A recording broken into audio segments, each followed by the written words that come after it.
Normally अपनी life में considered same करते हैं, उनको हम डिफरेंशिएट करते हैं, यहां पर अंडरस्टैंड करते हैं कि कॉन्ट्रैक्ट किसको कहते हैं और एग्रीमेंट किसको कहते हैं।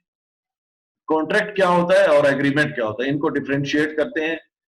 कॉन्ट्रैक्ट सबसे पहले हम डिस्कस करते हैं कि कॉन्ट्रैक्ट क्या है। कॉन्ट्रैक्ट बेसिकली लीगल बाइंडिंग होती है। लीगल बाइंडिंग ये वर्बल भी हो सकता है और जो है रिटन भी हो सकता है। ठीक है, रिटन भी हो सकता है और वर्बल भी हो सकता है, लेकिन लीगल बाइंडिंग होगी इसकी, यानी कंडीशन होगी बायर और सेलर के दरमियान लीगली बाइंडेड, और डॉक्यूमेंटेड भी हो सकता है और वर्बल भी हो सकता है, लेकिन इसके ऊपर एक्शन लिया जा सकता होगा। एक्शन लिया जा सकता होगा कॉन्ट्रैक्ट की बेसिस पर।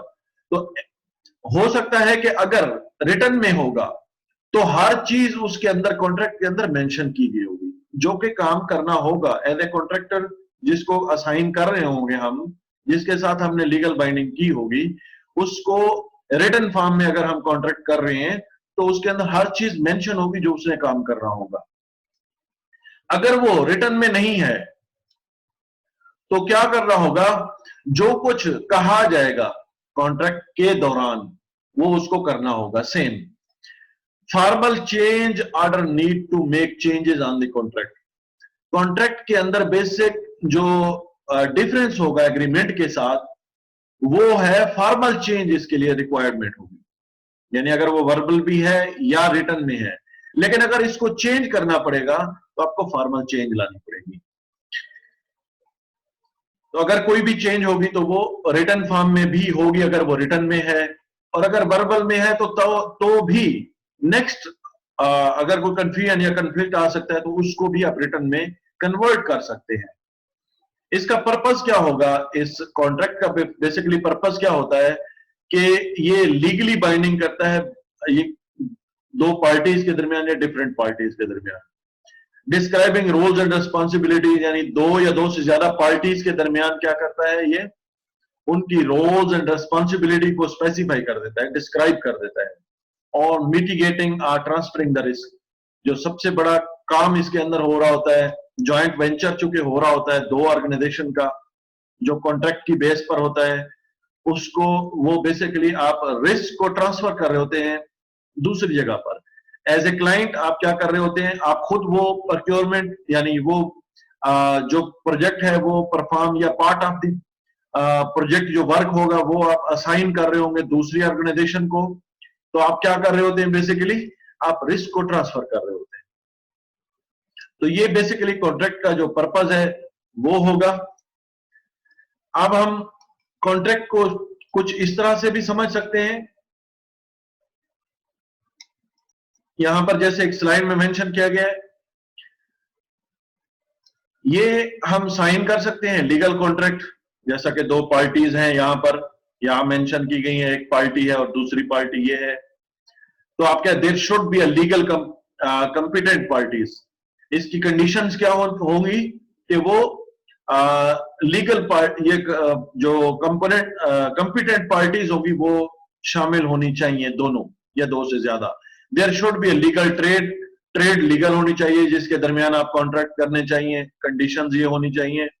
There should be an offer, एक पार्टी की तरफ से ऑफर होनी चाहिए, और ऑफर शुड बी एक्सेप्टेड, दूसरी पार्टी की तरफ से वो ऑफर एक्सेप्ट होनी चाहिए। और एक्सचेंज ऑफ गुड्स और सर्विस, ये हो सकती है कि कोई गुड्स की एक्सचेंज हो रही हो या सर्विसेज की एक्सचेंज हो रही हो। तो इस हवाले से हम कॉन्ट्रैक्ट को अंडरस्टैंड करते हैं। अब हम देखते हैं कि एग्रीमेंट्स क्या होते हैं, ये एग्रीमेंट डिफरेंट क्यों है कॉन्ट्रैक्ट के साथ। ये भी वर्बल या रिटन हो सकता है, एग्रीमेंट भी रिटन या वर्बल हो सकता है, कंडीशन सेम है। इसके अंदर डिफरेंस जो होगा वो आपको आइडेंटिफाई करना है इसके अंदर, कि कम्युनिकेशन और documents agreed upon the condition between internal and external. जो कॉन्ट्रैक्ट है वो हम सिर्फ क्या कर सकते हैं, outside the organisation, performing organisation के साथ कर सकते हैं कॉन्ट्रैक्ट। चूंकि लीगल एक्शन करना होता है, बाइंडिंग भी लीगल होती है, तो हम क्या करते हैं, आउटसाइड द कॉन्ट्रैक्ट और ऑर्गेनाइजेशन करते हैं। जबकि एग्रीमेंट इंटरनल भी हो सकता है और आउटसाइड भी हो सकता है, एक्सटर्नल पार्टीज के साथ भी हो सकता है और इंटरनल पार्टीज के साथ भी हो सकता है। एग्रीमेंट है, चूंकि लीगल बाइंडिंग इसके अंदर कम होती है बनिस्बत कॉन्ट्रैक्ट के। कंडीशन में या may not be legally binding, हो सकती है कि लीगल बाइंडिंग हो और हो सकता है ना हो। क्लियर होगी बात? May between internal and external party condition है कि आपके पास ये पार्टीज दोनों के, एक्सटर्नल और इंटरनल। इसको आप इस पिक्चर के जरिए भी अंडरस्टैंड कर सकते हैं इजीली कि एग्रीमेंट्स अगर यहां पर हैं तो ये ब्रॉड है, ब्रॉड टर्म है। एग्रीमेंट क्या है? ब्रॉड टर्म है बनिस्बत कॉन्ट्रैक्ट के। कॉन्ट्रैक्ट जो ब्रॉड टर्म नहीं है वो बाउंडेड है, इसके अंदर बाइंडिंग शामिल होगी लीगली, यानी बाउंडेड है, वो कुछ कंडीशंस पे डिपेंड करेगा। जबकि एग्रीमेंट्स जो है वो ब्रॉड टर्म है, इसके अंदर लेटर ऑफ इंटेंट, अगर इनिशियल कोई पेपर वर्क या कोई फॉर्मल डॉक्यूमेंट है जो कॉन्ट्रैक्ट यानी जो प्रोजेक्ट के ऊपर काम स्टार्ट करने के लिए रिक्वायर्ड होता है, वो हम कर रहे हैं, वो भी एग्रीमेंट की टाइप हो सकती है। या ईमेल के जरिए कोई एग्रीमेंट कर लिया एक्सटर्नल या इंटरनल पार्टी के साथ, वो भी आपका एग्रीमेंट कहलाएगा। वर्बल भी एग्रीमेंट हो सकता है। जबकि कॉन्ट्रैक्ट हमने कहा है कि लीगल बाइंडिंग होगी और ये सिर्फ और सिर्फ आउटसाइड होगा। जबकि एग्रीमेंट जो ब्रॉड टर्म हमने डिस्कस किया है ये इंटरनल भी हो सकता है और एक्सटर्नल भी हो सकता है।